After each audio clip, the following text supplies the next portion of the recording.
Yeah, we go. So very good morning to every one of you, to everyone joining. Thank you so much to join the first webinar, the European Degree Impact on Students' Involvement and the Role of European University Alliances, which is organized by UNICA EduLAB and the FOREU Plus Alliance. We're very much looking forward to having you here. Before the start, the official launch of the webinar, would like to give you brief welcoming instructions to make the participation in this webinar as smoothly as possible for you. We would like to ask you to make sure that your name is displayed correctly under your participation. We would like to invite you to put your questions into the chat, which you have, as this webinar is also meant as to be interactive. So you give your input, you have your say as well. The event, as you already saw and heard, will be recorded. The recording will be made available later after the event on social media platforms. This will be communicated afterwards where exactly it will be accessible. If you do not wish to be in the recording, we would like to inform us about this. Please keep your camera shut during the webinar and muted. And after webinar, we have a short evaluation survey where you also can provide input for quality assessment, as this webinar will be one part of a series of webinars which happens in cooperation between UNICA and FOREU Plus webinar. And with that being said, I would like to give the floor to today's moderator, Romiță Iucu, from the University of Bucharest. Thank you very much, Samira, for giving me this chance and huge opportunity to open an event which is an inaugural event of the UNICA and FOREU Plus Alliance Joint Education Webinar Series, as you previously mentioned. There is a strong partnership which will explore the profound impact of the European degree and the students' participation. And that's very important because the role played by the European Universities Alliances in this context, it's huge.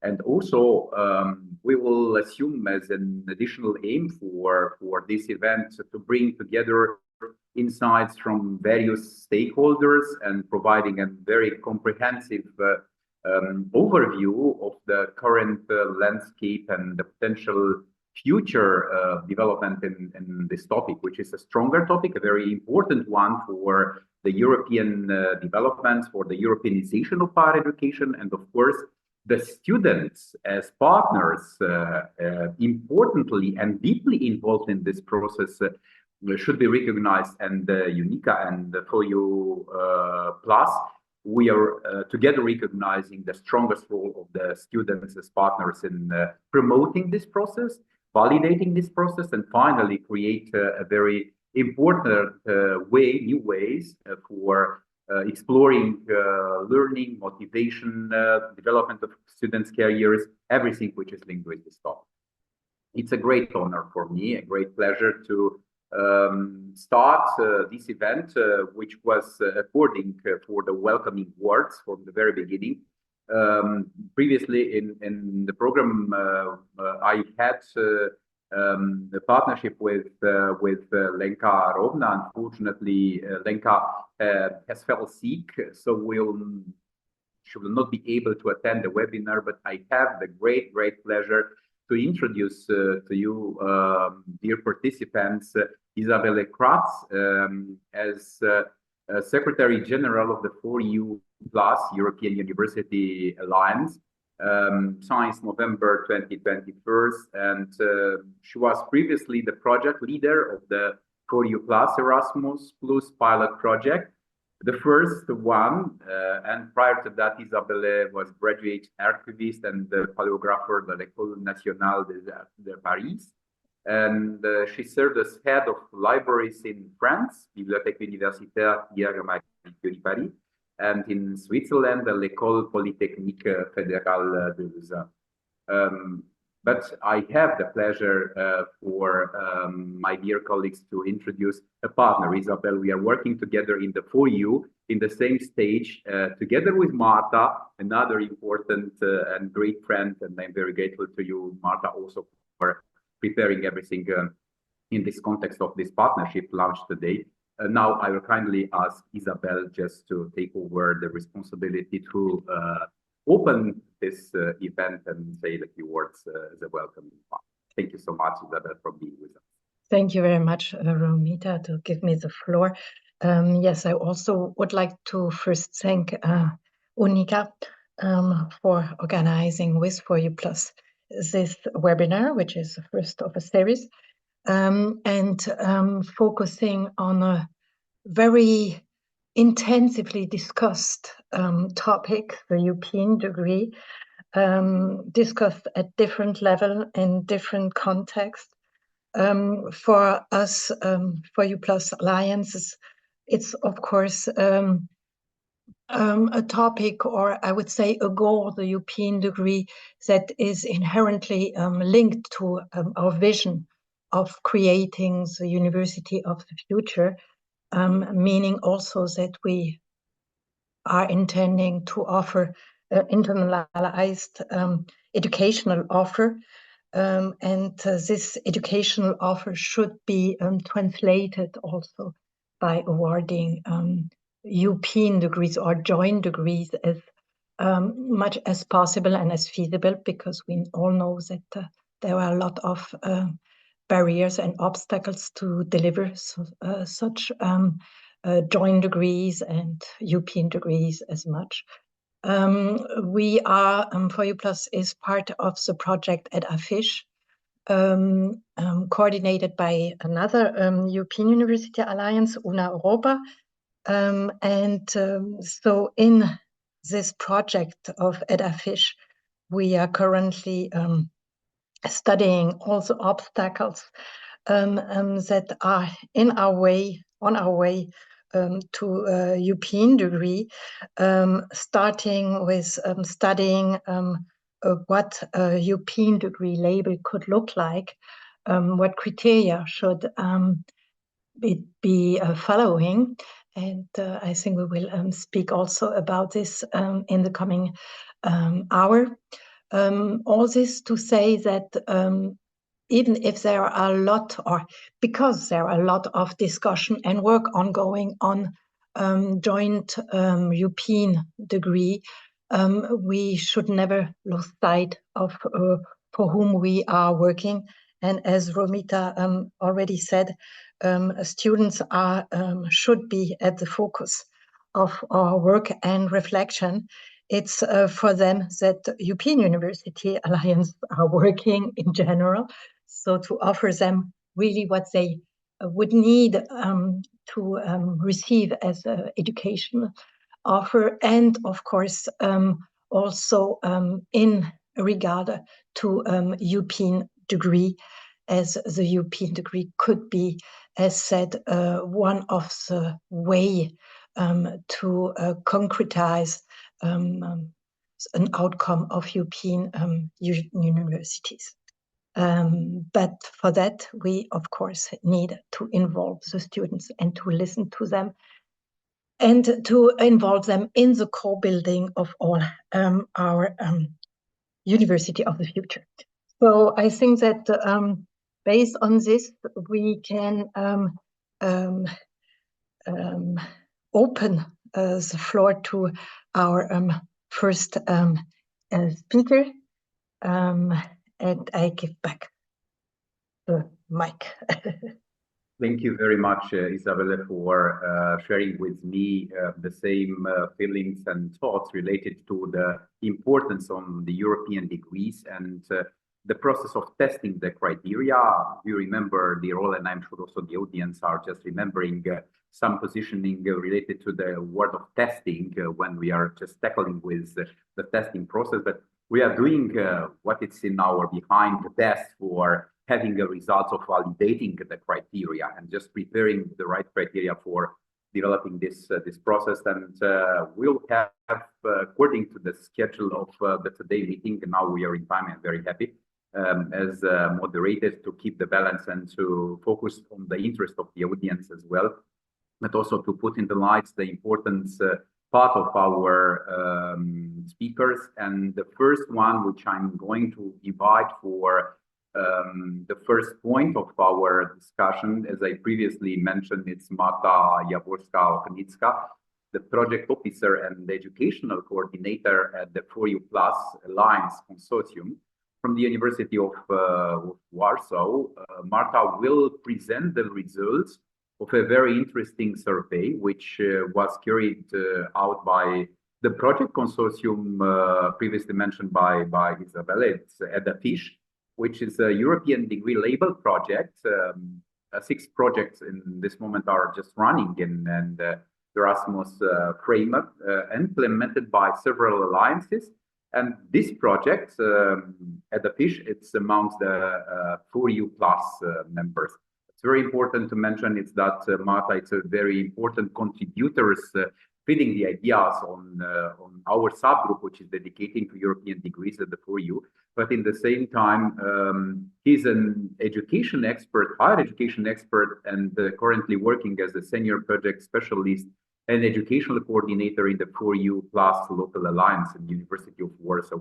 She's also an international joint study programs coordinator at this university, and in her role, she oversees international educational projects and the development of digital solutions for common European learning offer. And that's very important now to give the floor to Marta, expressing our gratitude on behalf of the UNICA colleagues to you, dear Marta, for sharing with us valuable experiences collected during the EduFish running process. Thank you very much, Marta. The floor is yours.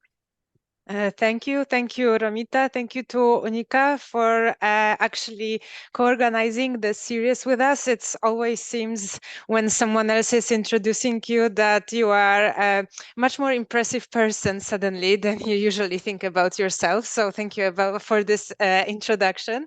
And welcome to all the attendees. I see on the list some familiar faces from our universities and alliance. So I hope that you will find our findings interesting. I will start sharing my presentation with you. As this is a presentation about the results of the survey, it will be some text and some of the findings. I would like to share with you our reflections and what we got from that survey in a little bit more of a depth than usually for presentations. So I hope that you will find this interesting. One note before I begin: we started off with a list of the criteria that the European Commission co-invented with the alliances and placed in the call in 2022 for European degree label projects. And this were the criteria that we started from. It were the criteria that based on which this label or hypothetical degree were to be awarded. I would like to let you know that since then there was a lot of new communication from the Commission, and those criteria are changing in the past weeks, especially. So we based our survey on the criteria, the original criteria from the call. They may not be the criteria that are now being the talk with the basis, the main theme of the talks with the European Commission. So I just wanted to make this disclaimer. And a little bit about our EduFish project. Yes, it's one of the 6 pilot projects projects for the European degree label. And we have a project consortium that is constituted of 6 European University Alliances. The main coordinator is Una Europa. And we have in those, this project consortium gathered together 51 European universities from 22 European countries. So it is a big consortium, but from each alliance there is one main partner, and our alliance FOREU Plus is represented by Charles University team and Professor Lenka Rovna and my dear colleague Dr. Józef Matouszek. They are the main representatives of Charles University, and I am part of the project team as well. So we are together developing and helping our colleagues from other alliances in EduFish to try to find the best possible results in our 1-year project that is now coming to an end. And basically our projects, all the 6 pilot projects, we were supposed to check and see how feasible it would be to for the joint programs to meet the criteria that were presented in the call, the ones that I will talk about a little bit more in the second part of the presentation, and to see how feasible it would be for existing joint programs and any future joint programs to actually receive this label, and whether to propose any changes to those criteria and ways to check them. Our project decided also to go a little broader than this.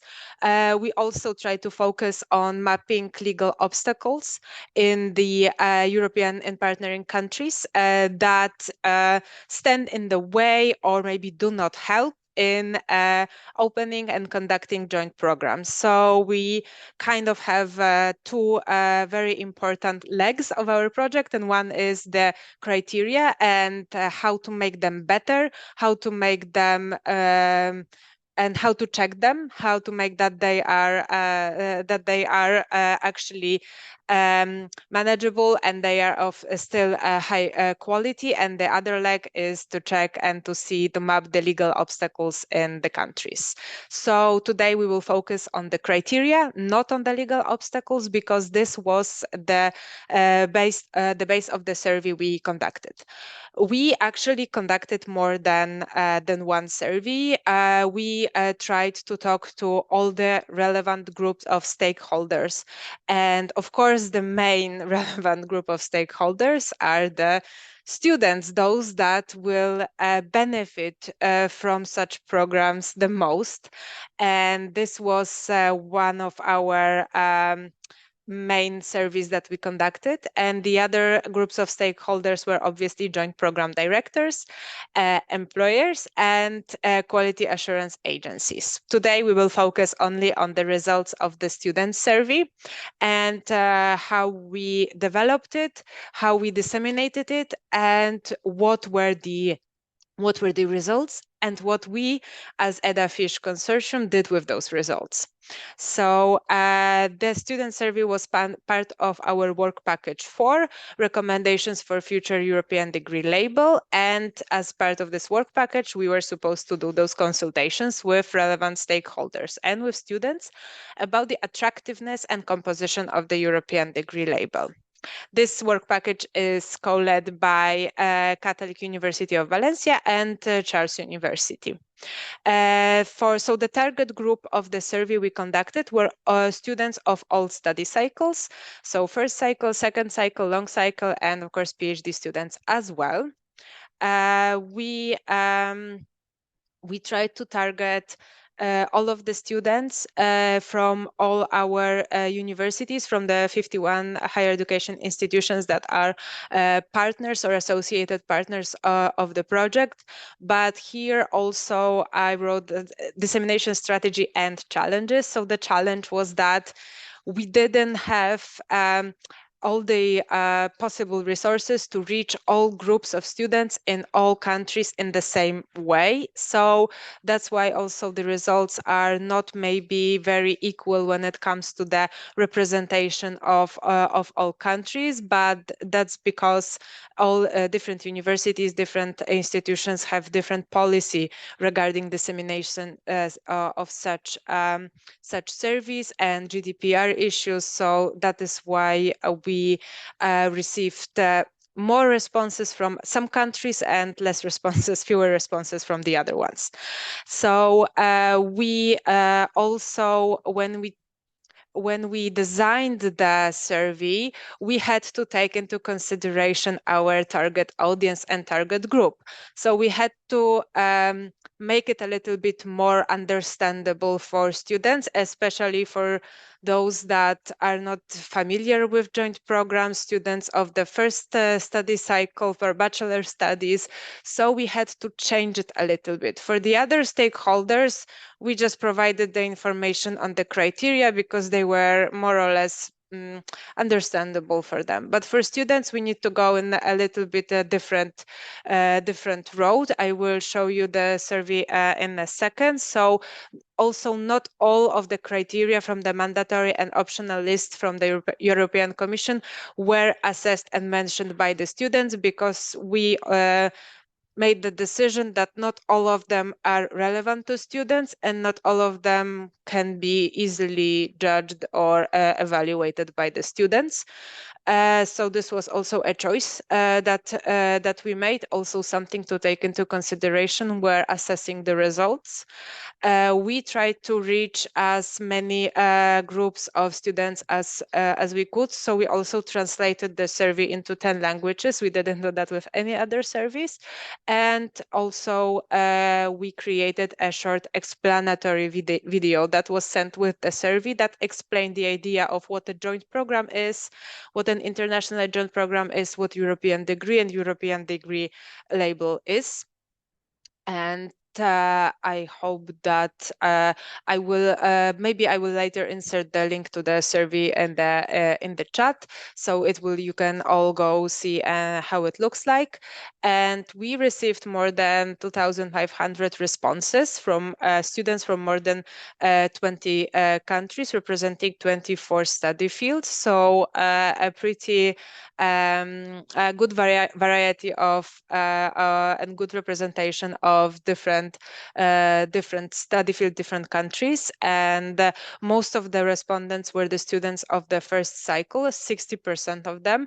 So those that would be maybe mostly interested in, for example, enrolling for a joint program on the second cycle, on the second degree level, on the master's level, then 30% of them were the students of the second cycle, and 10% of them were students of the third cycle of PhD students.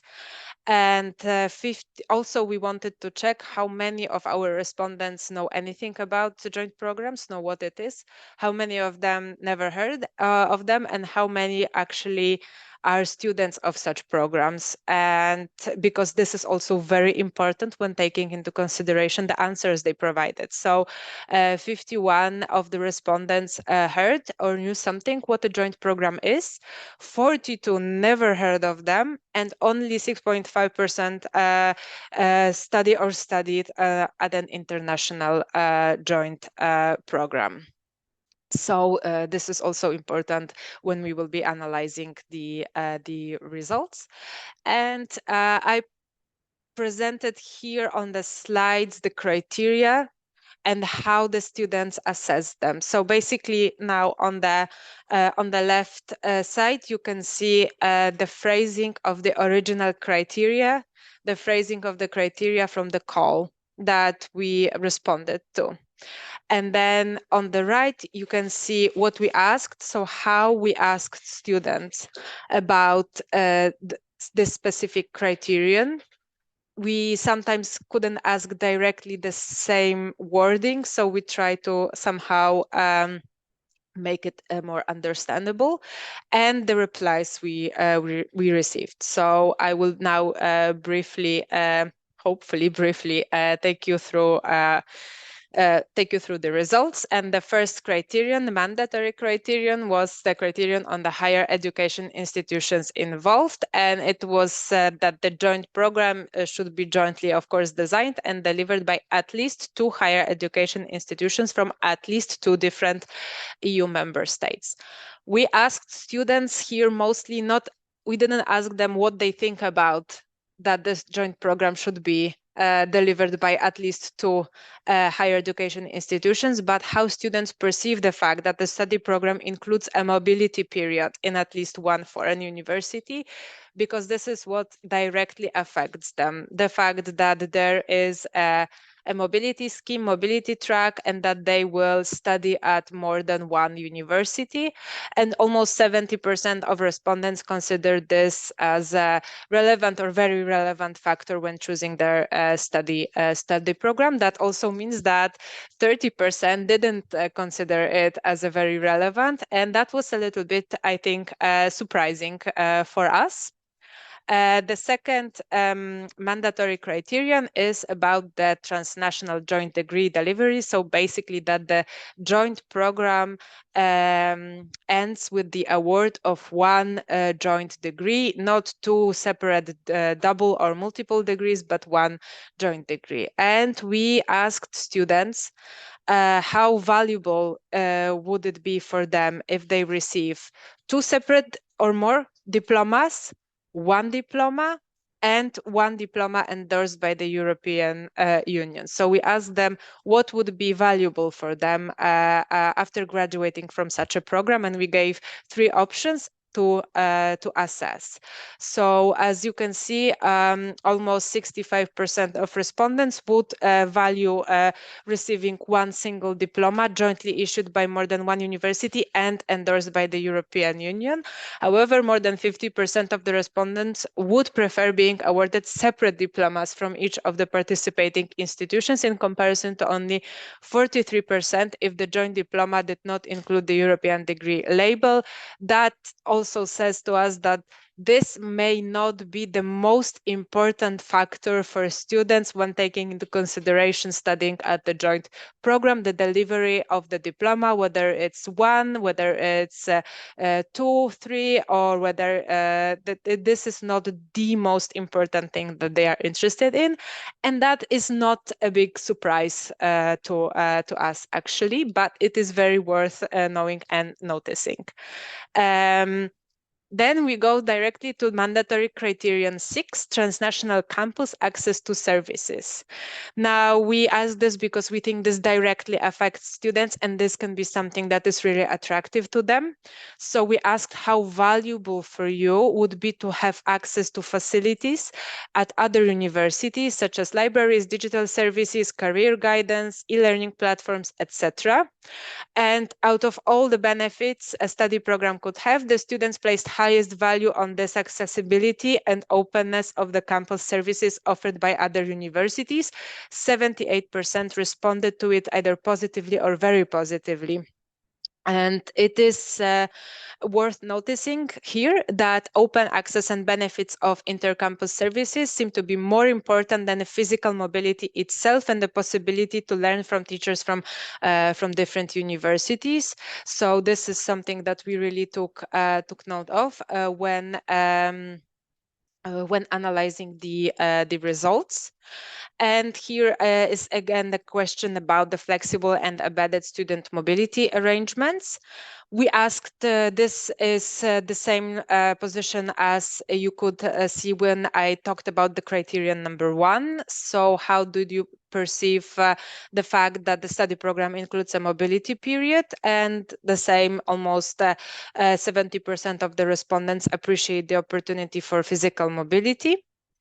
And it is worth noticing here that more than 90% of the students who study or studied joint programs emphasize it as an important factor. So out of the 6% of the respondents that studied international joint program, 90% of those that have this experience say it's very important. So this is also something worth noticing. And then we go to the mandatory criterion and number 8, which was multilingualism. and it's phrased as during the joint program, each student is exposed to at least two different EU official languages, language classes excluded. With this, we connected also one of the optional criteria that was about the possibility of learning a different language during courses. We kind of merged them together and asked students how valuable for you would it be the possibility to learn and study in the second language. And this was not the most important factor for our respondents. Almost 65% did regard this as a decision-making factor, but almost 17% would not give any added value to this multilingualism. So this is not maybe something that all of the students, all of the respondents thought as the most attractive part of this joint program. And it's also worth noticing here that 20% of the students who studied joint programs, so they did not consider multilingualism an important or essential part of the curricula. And the possibility to learn a second language looked the least appealing to the PhD students. This is all very surprising to me personally. So multilingualism from the point of view of students, not still attractive. 65% thought attractive, but not the best option for them. And now we come to the innovative learning approaches, and this criterion is a little bit maybe a little bit vague, but we asked how valuable for students would be if the teachers applied non-traditional innovative teaching methodologies.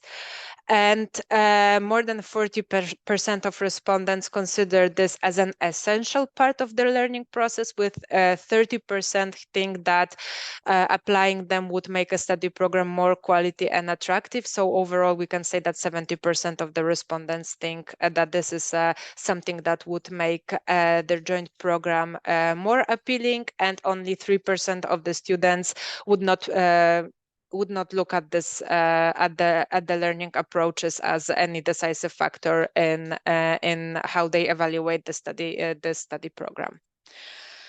Here we also have criteria, one mandatory criterion and one optional criterion that we merged together in the survey. It's about inclusiveness, it's about sustainability, and it's about also environmental sustainability. So we merged those criteria together in the survey, and we asked students, how valuable would it be for you if the study program displayed values of inclusivity and accessibility, developed democratic values and civic engagement, and it was delivered taking the measures to minimize environmental footprint. And it seemed that when applying for a study program, inclusiveness would be a decisive factor for 65% of the respondents.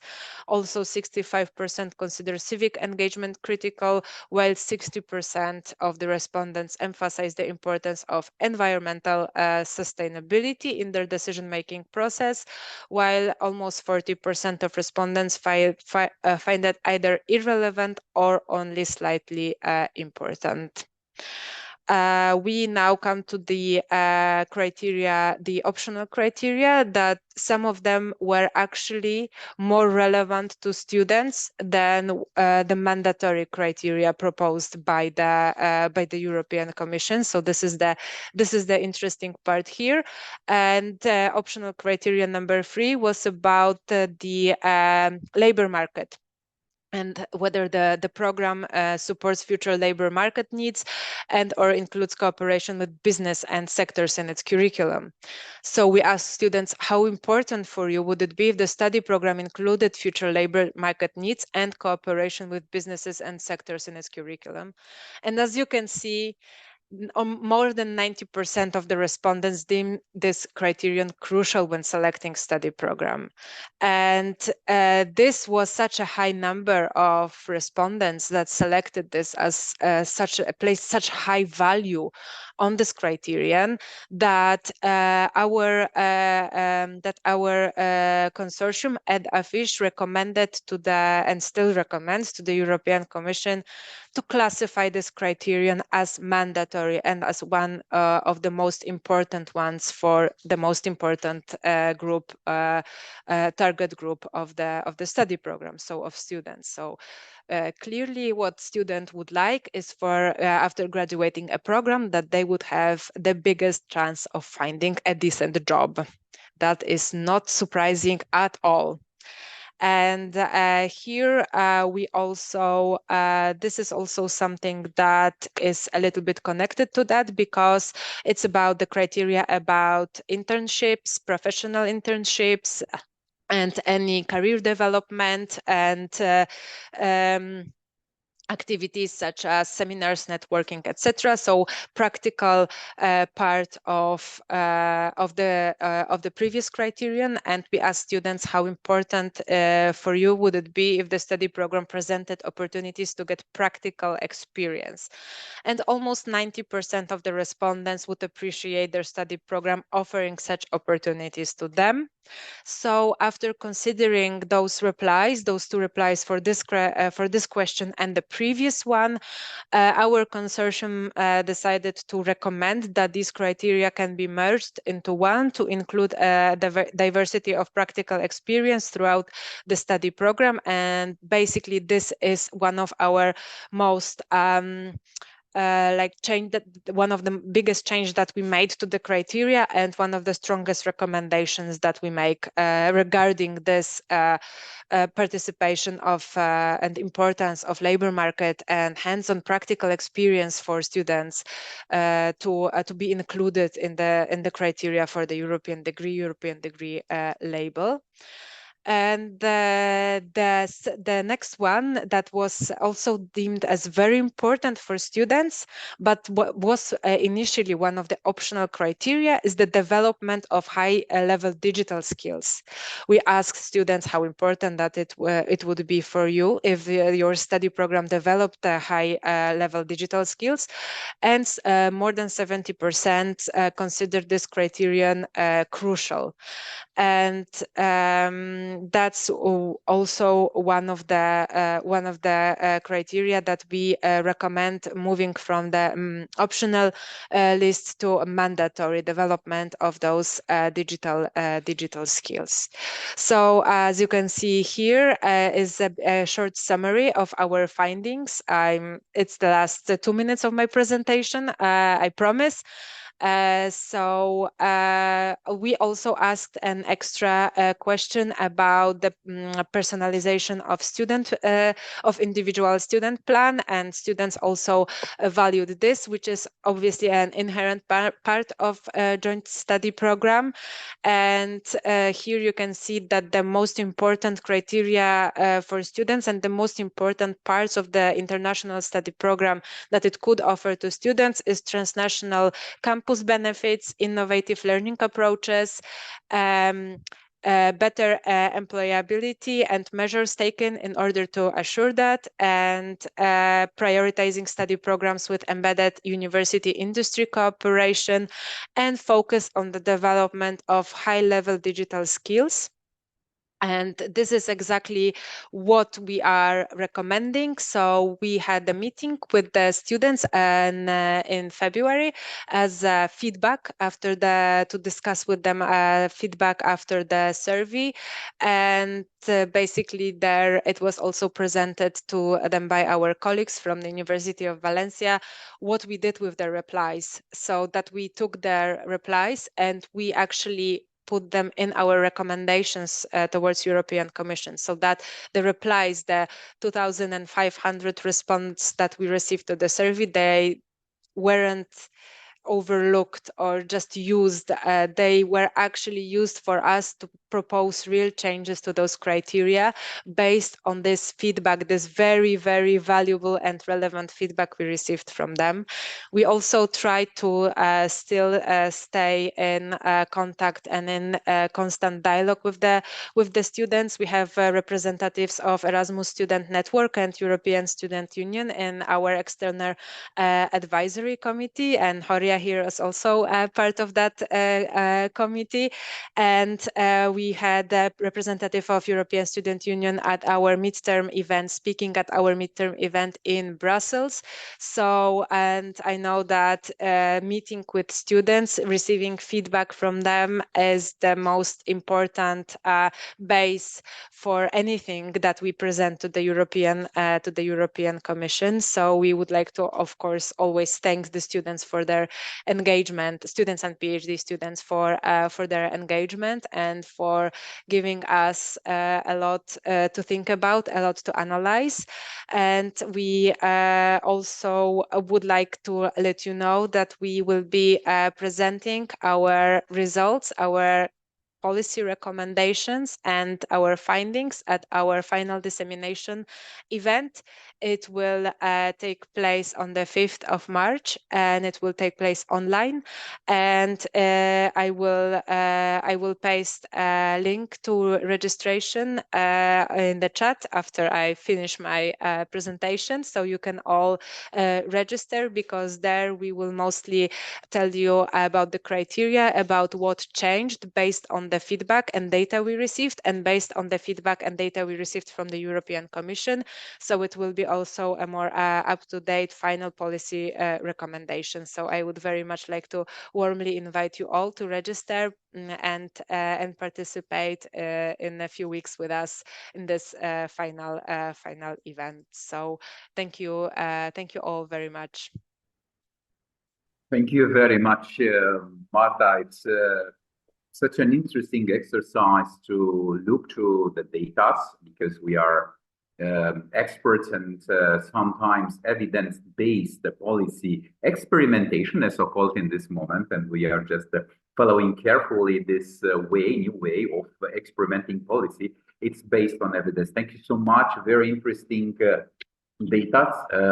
One of them as just raising a point of interest. 51% of the respondents heard about the joint programs.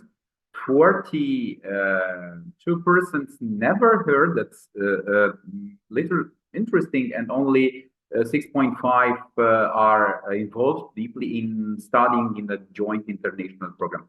We need to look carefully in this data, and it's very important to mention that all the data presented by Marta, together with insight from the employers, quality assurance and J program directors, are available. And thanks to Laura Colo, the information, and in the chat directly, you will find all information which has been presented thanks to Marta and the entire team. Thank you very much. Such an interesting exercise. We already received questions from the participants' side. There are questions received from Al Ismail, from Yolanda, and from Paidi. Thank you very much. We are just starting now the panel discussions, because also Marta will join the panel. I will kindly invite when it's coming your turn, dear Marta, to answer to the questions direct, and then I will just managing this process in order to have the timing process in balance. And I would like very much to open the most important part of this event, the panel discussion, the European degree impact on students' involvement and the role of the European University Alliances. That's very interesting to introduce here two new speakers, because we'll take on board already Isabelle and Marta. I would like to introduce as the first speaker and contributor Bruun, the director of the International Education University of Copenhagen. Anne is from the FOREU Plus. She's the director, and she has worked within the field of student mobility, international partnerships, and alliances for 20 years. It's an impressive part of Anne's work. She's part of the team coordinating engagement in the FOREU Plus, and she's involved in the areas of educational offers, student mobility, and lifelong learning in the alliances. I have the pleasure to give you the floor, and immediately after, Horia, our student representative, student voice, is just coming into arena with a new force. Thank you so much, and the floor is yours now.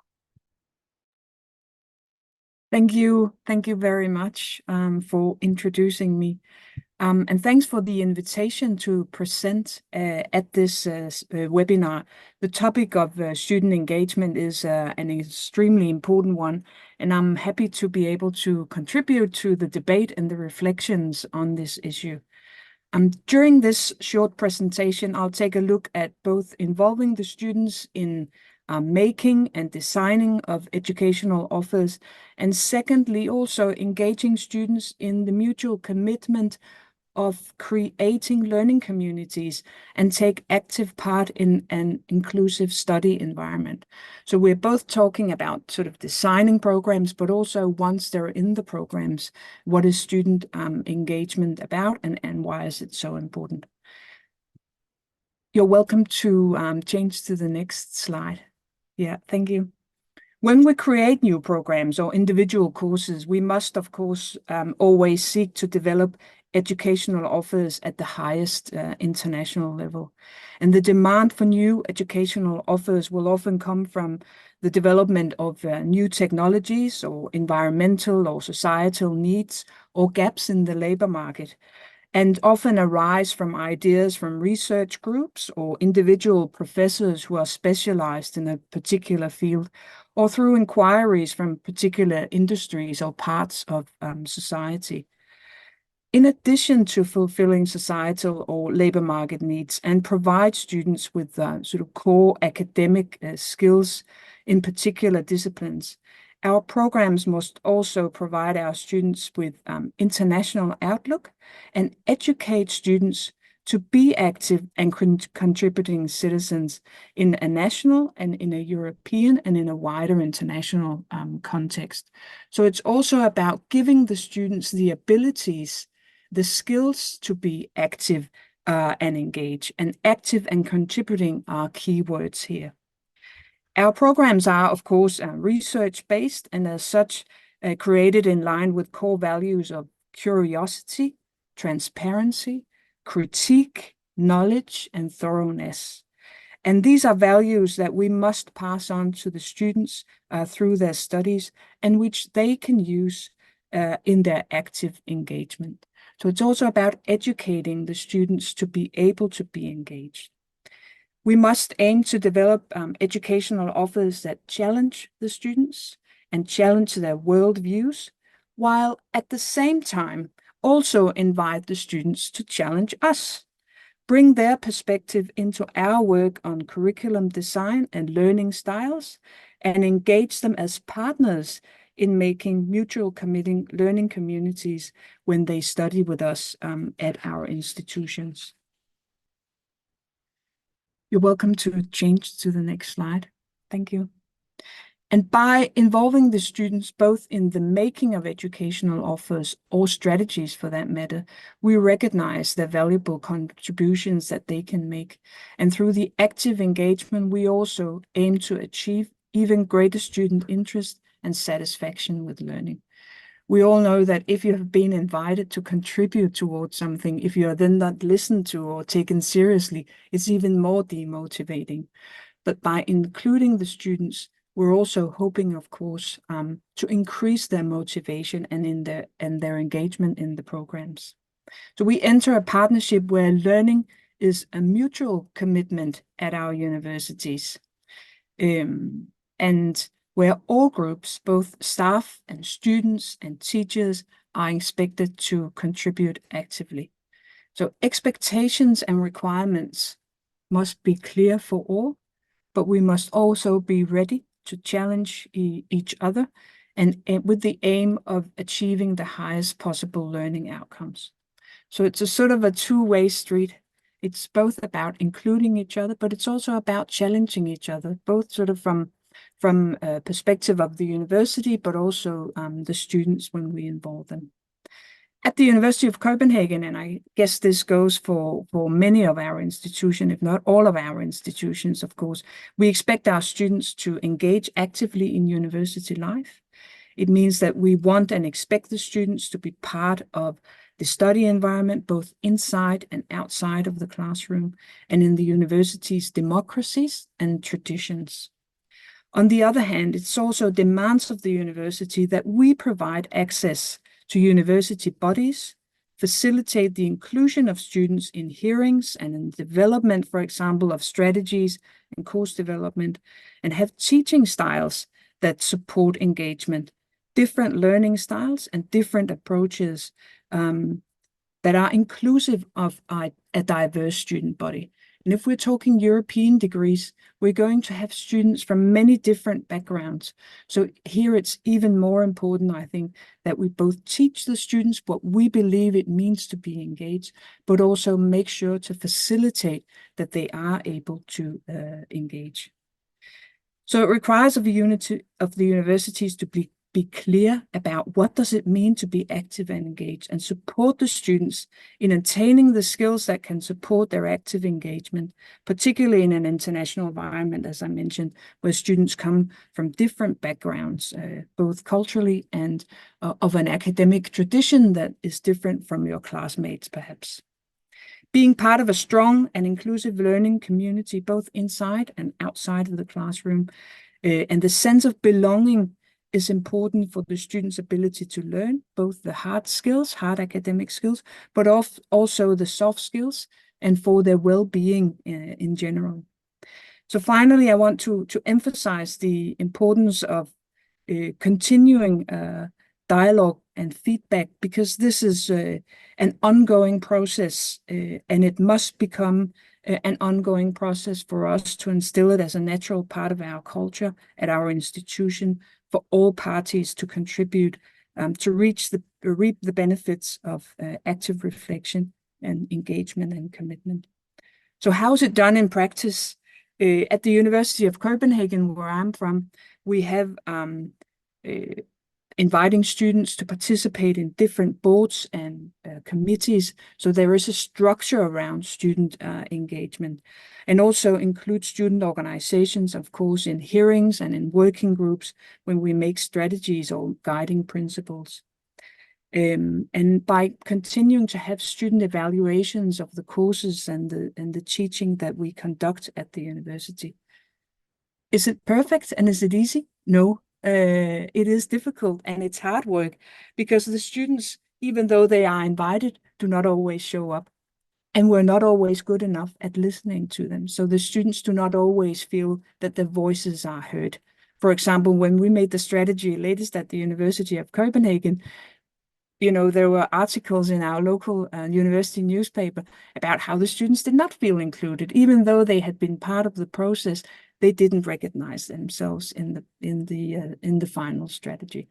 So I think it's an ongoing balance of challenging each other, of instilling the competencies in the students so they are able to engage, but also a willingness, of course, on the part of the universities to actually listen and include the student voices.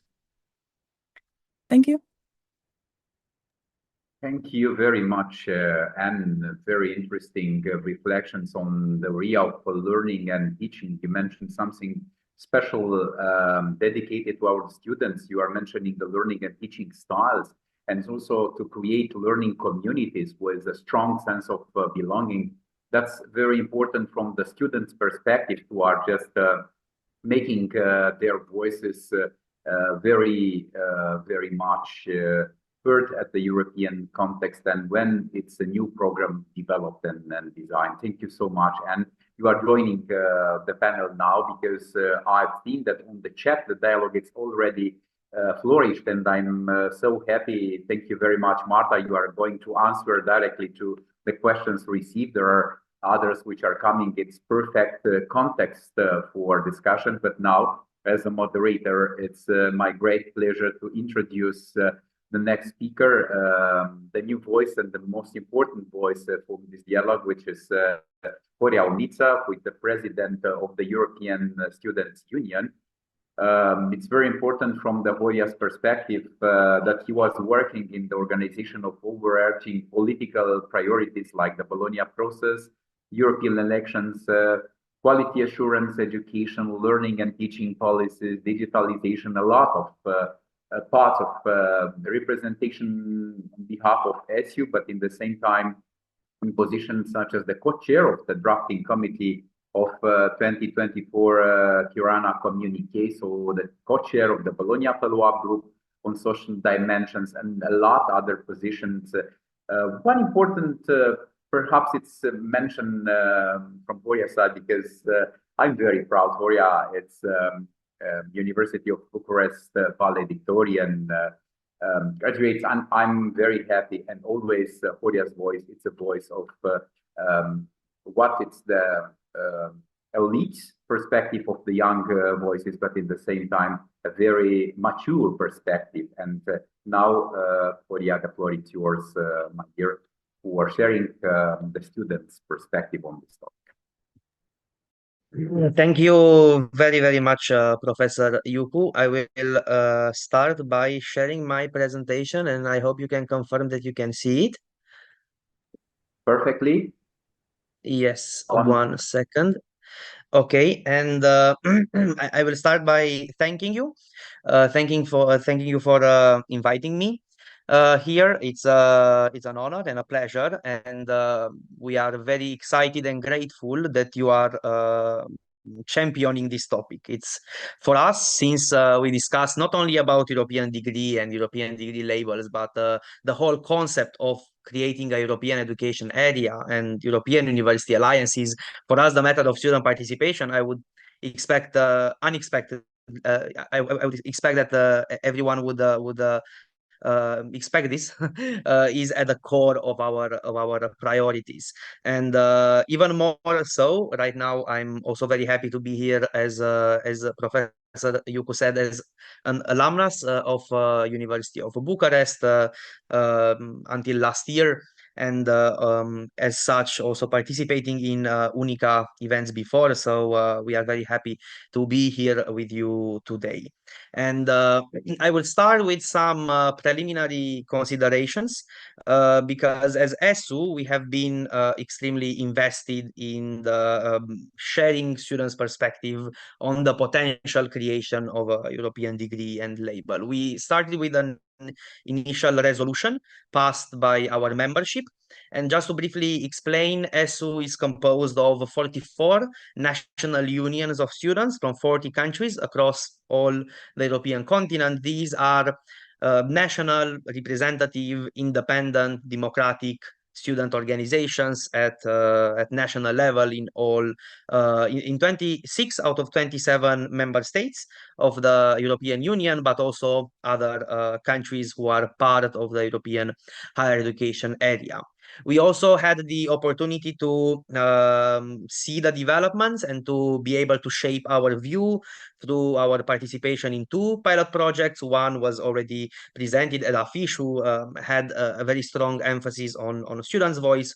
The same applied for FOCI, another pilot project, and also we communicated and attended events of other pilot projects like SMART.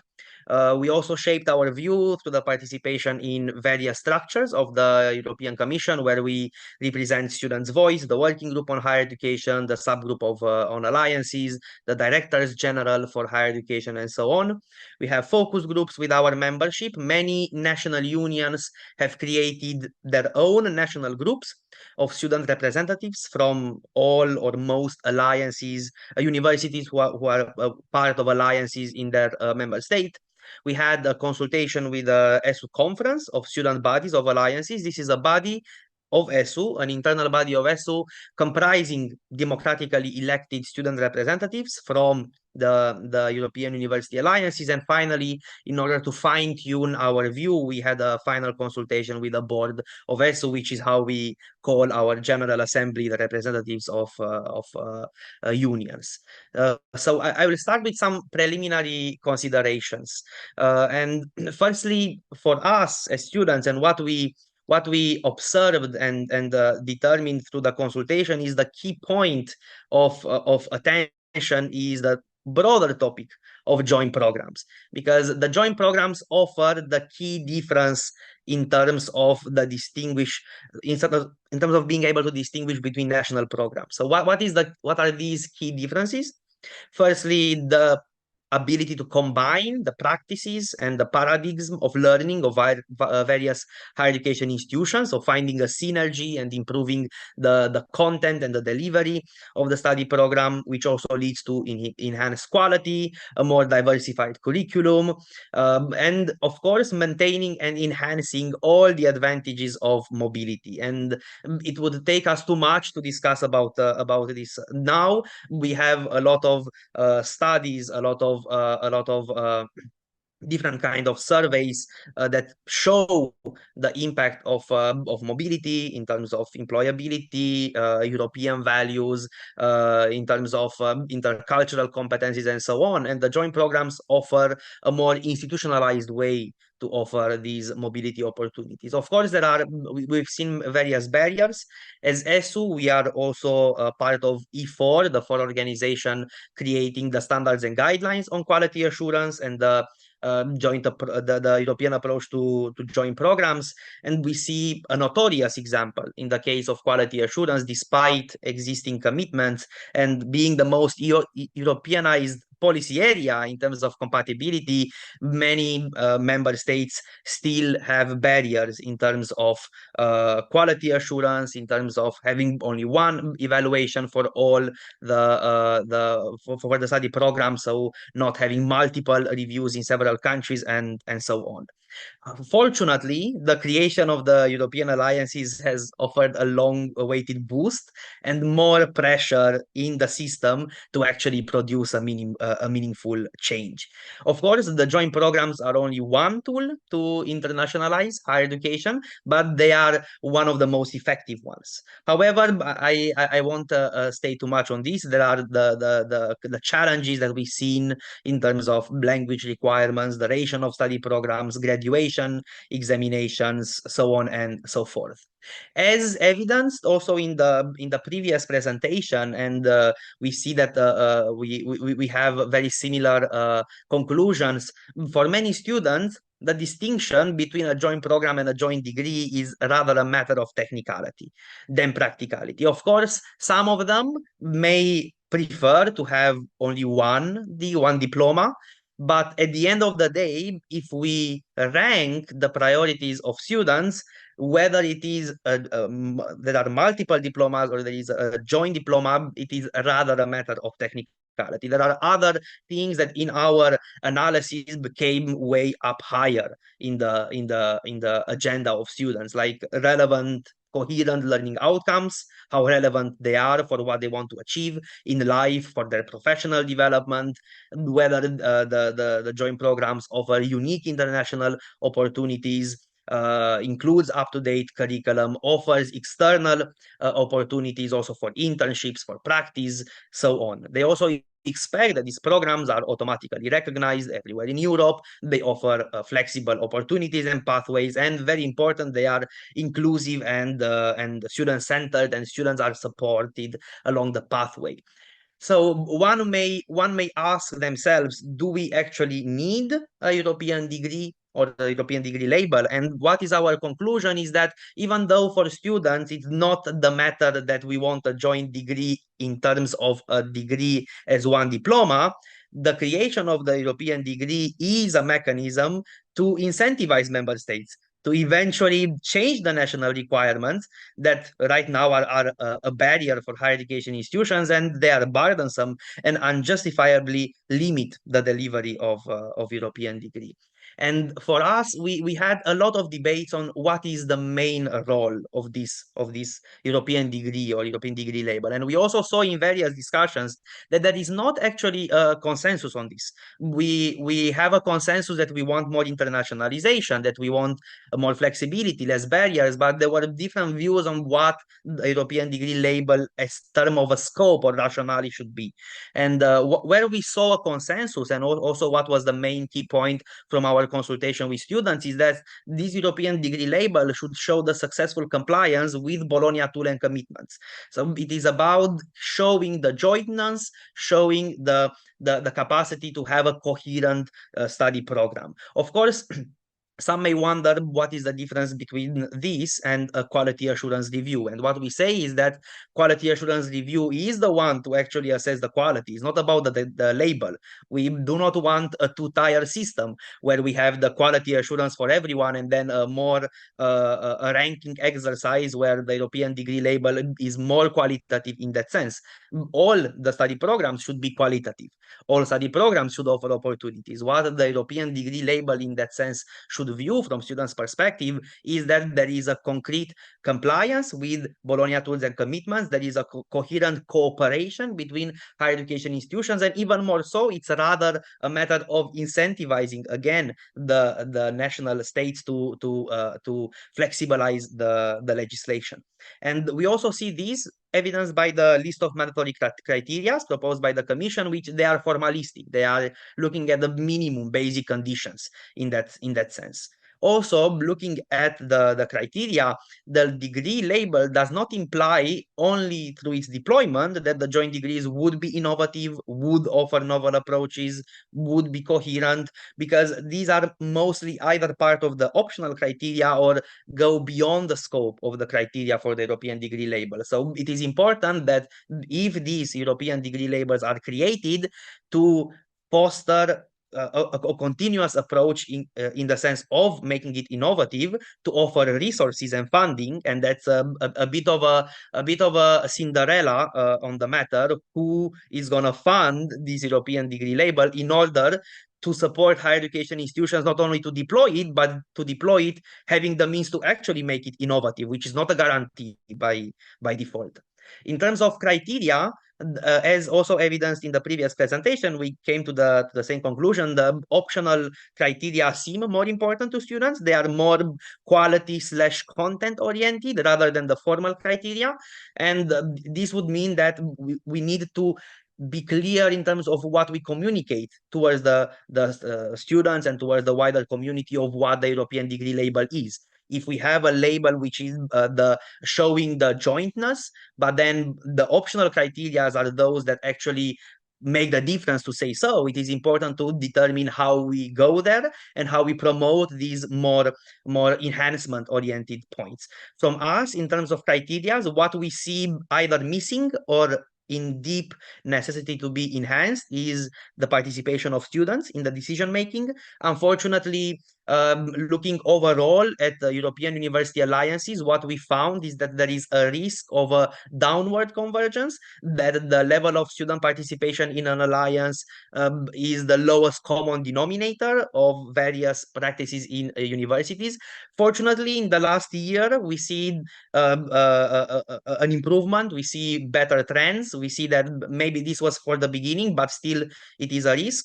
The matters of student support systems, recognition of prior learning, academic guidance, student-centered approaches, we definitely see more ambitious and robust and concrete criteria on student-centered learning and fostering flexible learning paths, transversal skills, digital skills, and sustainability. These were the main points raised by students. And finally, from our side, looking at all these, we see that now creating a degree as such would be premature, considering the still remaining pitfalls. It is better to go towards having a label and assessing how it works, which is the added value, how can it be adjusted. Also considering, especially, this is the main point, there are 4 or mainly 3 actually remaining issues that we see they have not been yet solved. The matter of admission systems. So how we make sure that on the first side, the principle would be that all students admitted to this should have the same criteria for admission, but then you have countries with numerus clausus, other countries where you have another system of admission, inclusivity, and we do not have an inclusivity framework in EHEA and in EEA, and also this leads to fees. There is a very big risk and a fear from many of our unions that this will create a de facto parallel system in a way where you create exceptions, you do not replace them with anything at European level, and then especially for the countries where higher education is universally free, this would mean creating a breach in the system and creating more inaccessible degrees for students. So we also have solutions for this, how to fund it. We expect that there may be a possibility where the member states chip in, they contribute with the level of the national funding, and then for the top up, for the difference, there is a system of allocation through the Erasmus Plus program, but it's still to be debated. So we also see that the label should not chip away funding from Erasmus Mundus, from Erasmus funding for mobility, nor reduce funding for national study programs. So if we are really ambitious and if we really want to achieve what we need to achieve, we need to convince governments to also give more money to this. So, and finally, we also see that the degree/label should be offered via the quality assurance procedures. Of course, still many things. But right now, it seems that we are moving at the end of a process with the pilot projects, but also right now what we see is that consultations should actually continue, and the remaining issues should be discussed and addressed. But we are very happy that more and more students are a feature in these consultations, not only as beneficiaries of the potential degree labels, but also as key partners in the whole alliances and in the architecture of the higher education institutions in this area of internationalization. So thank you very much, and I'm very happy, of course, to answer all your questions.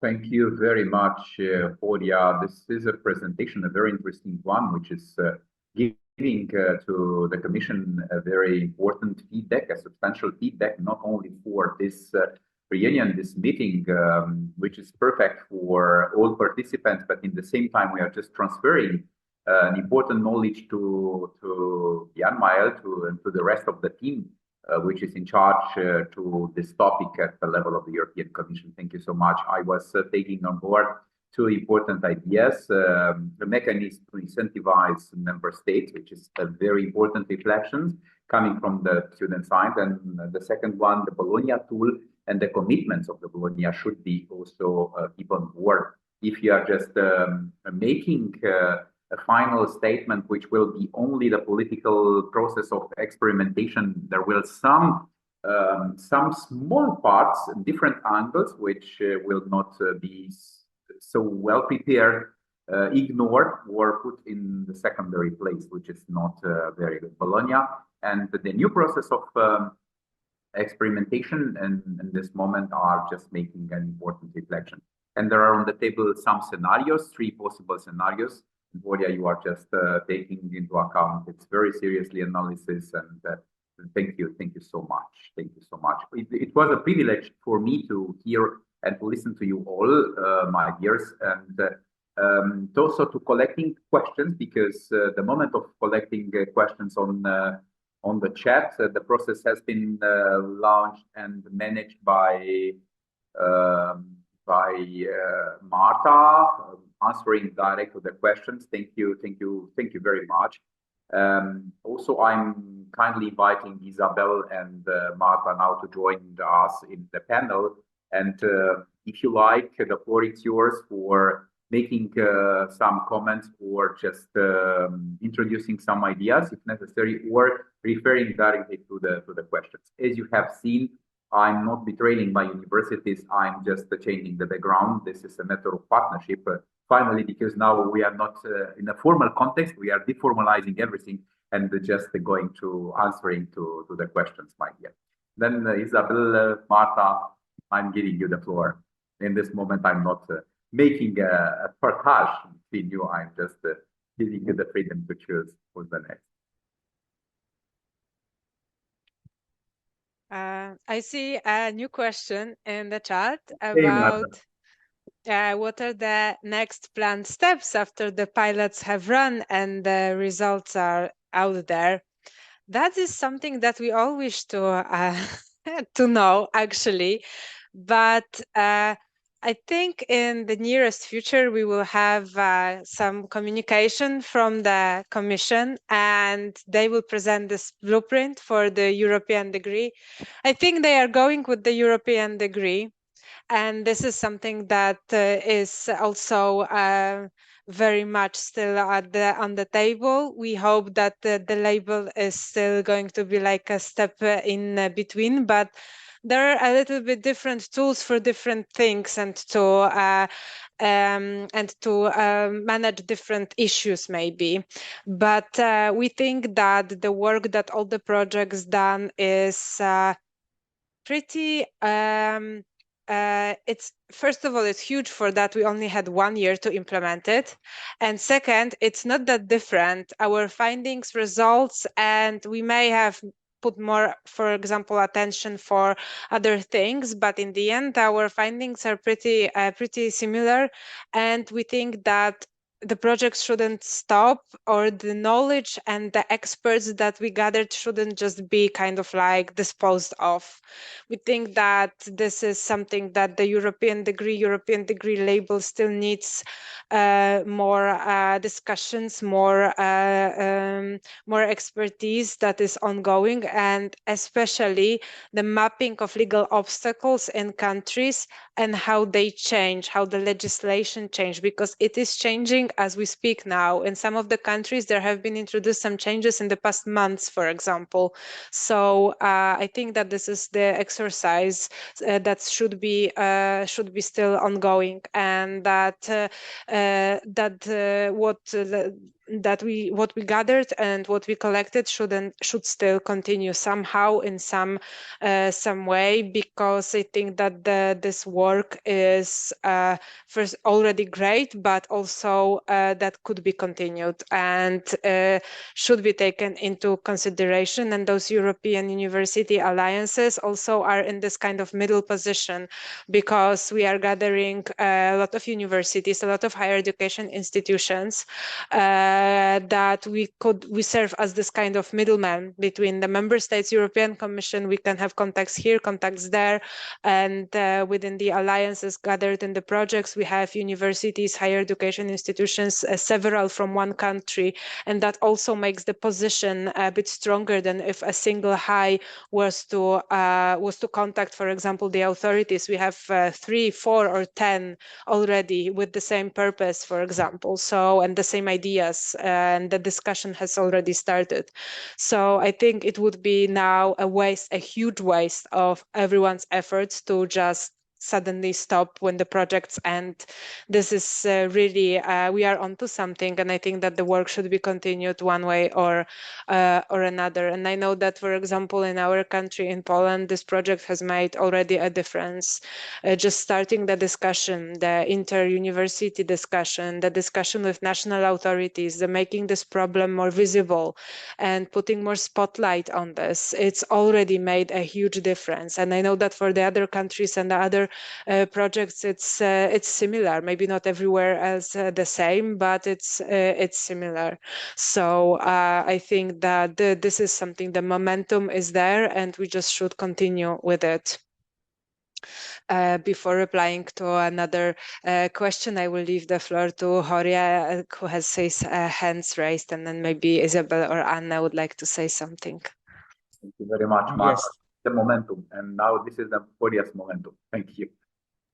Yeah, thank you very much. To briefly add on that, right now the Commission is expected to have the communication on the blueprint in March, but then this is the but, it needs to be adopted by the member states, and there are several member states who are not convinced about this and ask for even more discussion, and some of them are fierce.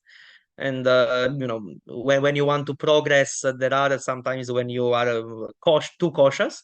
Some are actually legitimate reservations in terms of how it would work. So they need to try it out better, and it's even more, I would say, related to a degree, because a degree would mean inserting a different type of a degree in a national qualification framework. it may create unintended consequences in terms of the legislation that is not applied for these degrees, and because member states have also a legitimate interest of a coherence of the internal higher education system, the national ones. So there's also something where I think maybe it's better we are just starting this. It's a very ambitious and it's transforming thing. Some things probably will come up sooner in terms of removing undue barriers, raising awareness, promoting more joint programs or even joint degrees, but also what we see communicating with national authorities, but also with students, in touch regularly with ministries, is that there is still some natural hesitation about how this would move on. So that's why probably it will take some time until we receive more clarity in terms of what the Council of the Union wants to do. Thank you very much for a very interesting answer. And allow me now as a moderator to come back to the questions. From the very beginning, we received the questions from Al-Ismail Abdullah about the possibility of supporting joint programs for postgraduate studies between universities, and that the support is not limited only to studying on campus only, but also remotely. Would you like to answer to the Al-Ismail question? I'm just following the questions which has not been covered yet with a specific answer. Would you like to answer to also the remotely or on campus education for that? Well, actually, in our recommendations, it was brought to our attention that physical mobility may be attractive, and it is attractive. Maybe it is attractive to us. We need to ask the students what is attractive to them, and inclusiveness there, and making sure that everyone has actually the same chance to experience this international dimension of studying is also important. And now we are living in a definitely different world than 10-15 years ago. And first of all, economic discrepancies. Second of all, environmental impact. And third of all, inclusiveness for people with disabilities. These are the factors that we need to take into consideration when planning internationalization of teaching and learning. So making this offer up to date would be taking into consideration in a very serious matter remote access to teaching opportunities, learning opportunities, and remote access to inter-university campuses as well. We all know that virtual mobility and physical mobility are different types of experiences and mobilities and have different pros and cons each. It is best if we could experience all, but if we cannot experience it all, then we just must plan for those that can only experience one part of it, that have this possibility. And this also became visible in our recommendations to the European Commission. And also it changed my mind a little bit as well. I was very up for the physical mobility. How can we have an international joint program without the physical mobility? But our colleagues made really good points and arguments, and this is really something that shouldn't be forgotten. And it's also sometimes those challenges stem from national legislation, that it cannot be recognized, for example, or it cannot be recognized in such a huge manner, or the student cannot receive a diploma if they haven't been physically at this university. And we think that this should be changed because of those many different reasons. But Anna, you are also part of our alliances, also mobility and lifelong learning group. So you also have some, I guess, serious views on this. Yeah, thank you, Marta. I agree with what you have been saying, and I'm all for the physical mobility, but it's an interesting debate sometimes around physical versus virtual, because quite often they are sort of seen as competing with each other, whereas I think we should see them as supplementing each other, not only in terms of inclusiveness and possible carbon footprint, but also in the skills that it fosters in students, because it is a different thing to be successful in an online learning environment where you're working in groups with students from different cultural backgrounds and different learning styles. In an online environment that requires some different skills to what it requires of you if you have a physical mobility and need to learn to live in another country and navigate a new campus environment. And I think the skills that we can foster through the virtual mobility are also skills that are very useful in terms of future employment, because it is a big world, and in many types of jobs and occupations, you will also be in an environment where you are perhaps negotiating with people in different parts of the world, or need to collaborate with people online in different parts of the world. So I think both in terms of inclusiveness and the things that you mentioned, it's important perhaps to be open to having a combination of physical and online, but also in the sort of more hardcore skills that it actually fosters in the students. I think it could be important to look at online possibilities as well. Thank you so much. And that's a very interesting perspective, which is mixing motivation, students learning, developments of sense of belonging, and I like it very much, and well-being for the students. If there is a component in the testing list of cluster of criteria which is linked to this perspective, and we just keep on board. We have another questions, and I like mostly following the questions from the chat, and I'm very grateful to you, my dear colleagues. You have been such an active person, and you are answering direct to the questions on chat. There is a question received from Yolanda Urbanikova, our colleagues from the EduLAB. Thank you so much, Yolanda. You are always active and surrounding me and us in this work, and you put the questions, a very interesting one. Definitely something must be done about the language learning awareness. The question is, what can be done to focus on multilingualism and the intercultural dimensions of this new labeling process or designing new joint degree on the European context? What do you think, my dear colleagues? Multilingualism and intercultural dimensions for the Europeanization. That's interesting. And I'm coming down a little bit with another question, a very interesting one, which is linked to the political aspects and background.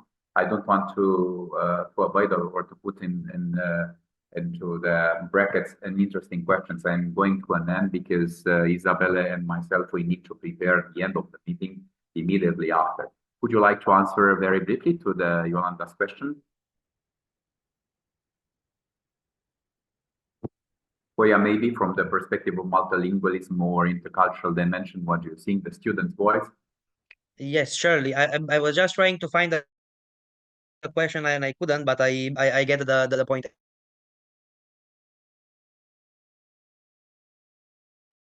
Oops, Horia. Anyway, from our side, we have it's a in a way. Can you hear me? That's a problem with your connection, but if you would like to repeat now, please. Yes, thank you, and sorry for that. What I was saying is that we have had the previous discussions on this matter in ESO as well, and in a way, it's a topic where you cannot have very strong views, because on the one side, students use and enjoy using English. It's the reality is it's a lingua franca on the continent, and if we say that the students should be obliged to learn multiple languages, it may be very well based on empirical evidence and policy evidence, but may not be necessarily what student wants.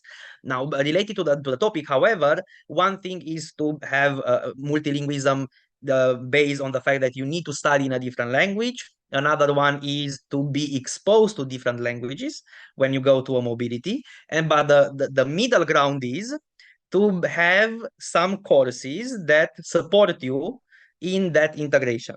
So, for example, I'm a student in Romania, I'm going to France, the study program will be in English. I do not have the knowledge to study in French, let's say, but then I will have some courses offered in French, and that will support me to navigate the environment. Because also another element that we see is that if you go to a country and you are not having this kind of minimal knowledge, you won't be exposed to multilingualism. You will live in your own English bubble with international students. So you will have very little interaction, maybe maximum when you go to a grocery store. But even in that case, you can speak in many countries in English. So we want to promote it.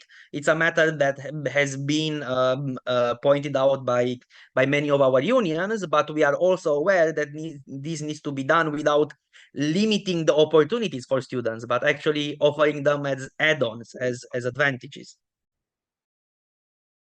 Thank you very much, Horia. Now looking to the timing. I can maybe also add yes. that, for example, for employers, this criterion was actually important, that the multilingualism and fostering the language skills was one of the things that employers in our survey, they said that this is an important factor for them, because language skills, of course, high-skilled digital skills, those kind of practical ones, they are the ones that are then easily transferable to work environment and actually searched for. So I think that maybe the problem is finding a good way to actually introduce this multilingualism, but not like, Horia, you said, the English bubble, that we all, in the end, we all speak English everywhere. So this is something, this is the really the problem, maybe because there is an interest from the employers, and that we basically kind of agree that multilingualism and multilingual skills are important, but somehow in between this and the students that would actually like to foster those skills, there is something missing there. So I don't have an answer for that, but clearly some ways of introducing this multilingualism in practice must be developed further. Thank you, Marta.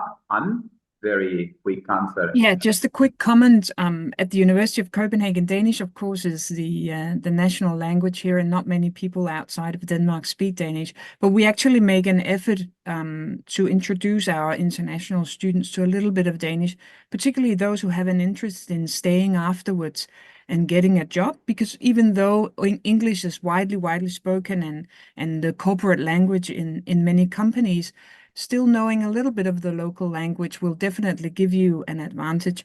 So I think, also in designing the degree program with the purpose, of course, of filling in gaps in the labor market, building that bridge already when the students perhaps are in the first year is something that the universities perhaps need to be aware of in terms of helping the students overcome the obstacles of coming from university and actually entering the labor market.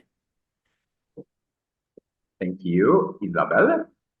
Yes, very briefly, just to add to what was already said. Within FOREU Plus, of course, language courses are also priority, and not only English courses. So we try to welcome the students in mobility already with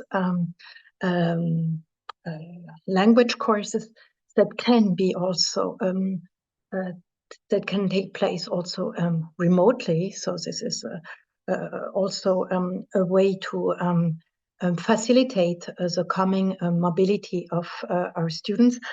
One thing I would like to underline is that multiculturalism is, I think, really an added value in our joint courses, joint program, joint curricula, joint pathways. And for that, I think that Anna Bruun said it, for employers, this, how do you say, this acquaintance with different culture within your educational path is really bringing added value for students towards future employers. We are living in a globalized world, And it will be for all our students really an asset to have been familiar or to have been studying in a multicultural environment. But this means that we also have to provide to our academics and to our teachers tools and training, so to say, to teach in a multicultural environment and to promote this multicultural value in their teaching way and in their content, in their teaching content. So we are speaking about students, but of course, in the end, it's also teachers who have to be supported. Thank you very much, Isabelle, my dear participants. Our webinar is going towards its end, and that's naturally everything which is fantastic has an end, and our event should go to an end. And finally, we are entering in the closing remarks and the closing word. But there is an interesting question. Allow me just to, or only to read to the participants. It's perfectly that in this moment we are going to have reflections on what's missing somehow from the political agenda. The role of education as soft diplomacy, and we are aware from the people who are in this moment in the screen that education is making an important place of being ambassadors for ideas. And Jutta was proposing us a reflection, and some colleagues are already answered to the questions. Do you have an idea about the geopolitical scope of the Commission has in mind for this EU label degree? 27 member states, 23 Erasmus countries, 49 Bologna countries, and there were received questions on this perspective. Also, Ole was adding here a question or a reflection, not only a question, but in the same time a deep questions for reflections. European degree label makes sense. If the European degrees makes no sense at all. Associating a degree with a specific geographical category, institutions/universities are the ones awarding and issuing degree. No one having or have awarding a Bavarian degree, Danish degree, Asian degrees, anyone. Interesting, very interesting reflections, and I will kindly invite you to go further with deep reflections. And of course, always just tagging Bernie, that would be for our alliances individually to decide upon, not something the EU Commission should promote, as it would then exclude institutions not participating in the European University alliances to come into consideration. Again, the label may make sense, not the association of degree and geographical category, Latin American degree, and that's perfect context. And I would like to kindly ask, because we are going to an end, Laura was posting in the chat an invitation to a survey. Of course, naturally, the quality assurance of this kind of events are very important to provide us feedbacks and to develop, because this is the first event from a series, and we like very much to develop the others. And please feel free to have access to this survey, and you have the details on the Laura's message, which is uploaded on the chat. And that's perfect, because this is a matter of answering back. Now Laura is posting and you are just clicking and give us a feedback. Okay, my dear, the end, it's not an end, because I will kindly ask Isabelle, my partners, in terms of just sharing from the very beginning to have the final words. But before that, allow me to express my entire gratitude to Samira Bührer. She's now in the ground. She's the policy and project officer at the UNICA office in Brussels, but also I'm adding a lot of great thanks to Bran, to Laura and Luciano, especially Laura, which is shadowing us, and I'm sure that you are just following and guiding us for the best way of ending this seminar. The best way is just to invite Isabelle because you are promoting and you are supporting this context. Thank you so much, Marta. Thank you so much. And thank you, Horia, for your dedication, wonderful words, and your deep contributions. Thank you all, dear participants. You have been fantastic on putting questions, such an important and ideally questions for moderators and contributors like you are having in the front of you today. Thank you so much, Isabelle, for the last words. I leave you the floor. Yes, of course, thank you to all our speakers, and thank you also for the attendees' questions. What I find now interesting as an outcome of this webinar and this discussion is that we started to talk about the European degree and the European degree label and the involvement of students in the reflections that are ongoing on how to elaborate or to set up a label, a European degree label, and possibly a European degree. We saw that we are far away from achieving a European degree, and even the European degree label will certainly be much discussed in the next months, waiting for the blueprint by the European Commission. So it's interesting to see that we still are at a level where we have to take in account so different backgrounds, national, local backgrounds, national regulation. But for me, the most interesting outcome here is to see that we should also continue to discuss the involvement of students in the wider development of educational offer of university and, of course, of European universities. We should not focus or restrict ourselves to discuss about joint programs. Or what European university alliances are doing is developing a joint educational offer, and it doesn't have to be always a joint program. It can be also in other ways.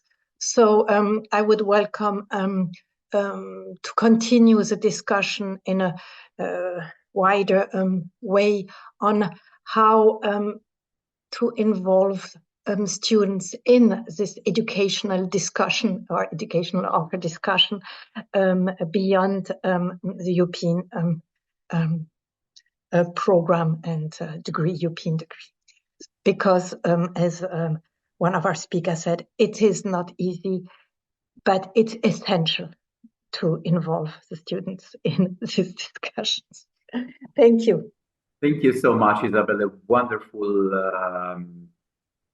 wonderful reflections at the end of this event. And I would like to invite you for the next EduLab event, which we'll organize in the King's College of London. Will be a face-to-face meeting that will discuss access to education and the process of ending the massification of education, not European degree. European degree is opening a new chapter on this context. Thank you all. Thank you so much for a wonderful event, and see you next time in the partners event together with our colleagues from the FOREU Plus, and of course in the next event of UNICA.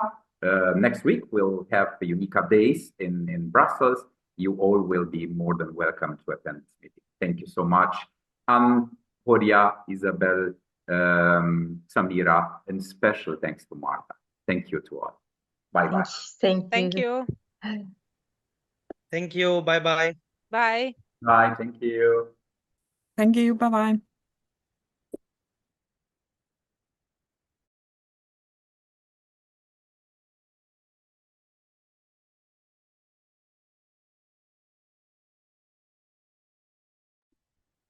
Okay. Brian, Laura. It was like a yes, just using the chat.